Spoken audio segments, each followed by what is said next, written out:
বিভিন্ন ম্যারাথন ইভেন্টগুলোতে, সেটা হাতিরঝিলে হোক বিভিন্ন জায়গায় হোক, যে বিষয়টা সবচাইতে বেশি দৃষ্টিকটু লাগে আমার, হাইড্রোজেন পয়েন্টগুলোতে আমরা যারা পানি পান করি, পানি পান করার পরে এই গ্লাসগুলো নির্ধারিত ঝুড়ি থাকার পরও, নির্ধারিত বিন থাকার পরও আমরা সেই গ্লাসগুলো পুরো রাস্তা ধরে পুরো ট্রাক ধরে আমরা সেই গ্লাসগুলো ফেলতেছি। এটা আসলে কতটুকু শোভনীয়? এক নাম্বার, আমরা যখন ফল খাচ্ছি, সেটা কলা হোক বা অন্য কিছু হোক, কলা খাওয়ার পরে কলার ঠিক খোসাটা আমরা বাইরে ফেলতেছি, এটা কতটুকু শোভনীয়?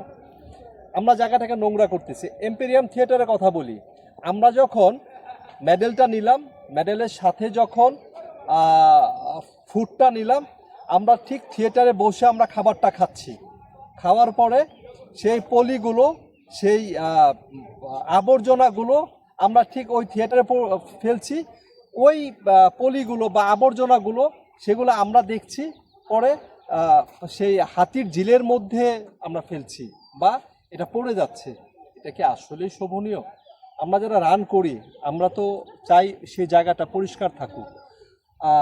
আমি সবসময় একটা মেসেজ দিই, আমাদের লাইফে কোনো ভালো কাজ করার দরকার নেই। একটা ভালো কাজ করেন, আপনি রাস্তায় কোনো ময়লা ফেলবেন না। বাদাম খাচ্ছেন, ছোকলাটা পকেটে রাখেন অথবা একটা পলিতে রাখেন, নির্দিষ্ট জায়গায় ফেলুন। চকলেট খাচ্ছেন, কলা খাচ্ছেন, বিস্কিট খাচ্ছেন, যাই খাচ্ছেন না কেন, প্লিজ অনুরোধ, নিজের ঘর যেভাবে পরিষ্কার রাখেন, দেশটাকে এইভাবে পরিষ্কার রাখেন। এর চাইতে কোনো ভালো কাজ করার দরকার নেই। আপনার লাইফের আর কোনো ভালো কাজ করার দরকার নেই, একটা ভালো কাজ শুধু করেন।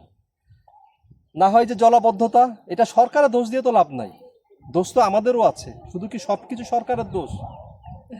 আমি নিজে পরিবর্তন না হলে কোনো কিছু পরিবর্তন হবে না। আগে নিজেকে বদলাই, দেশ এমনিতে বদলে যাবে। ধন্যবাদ সবাইকে। সিরাজুল।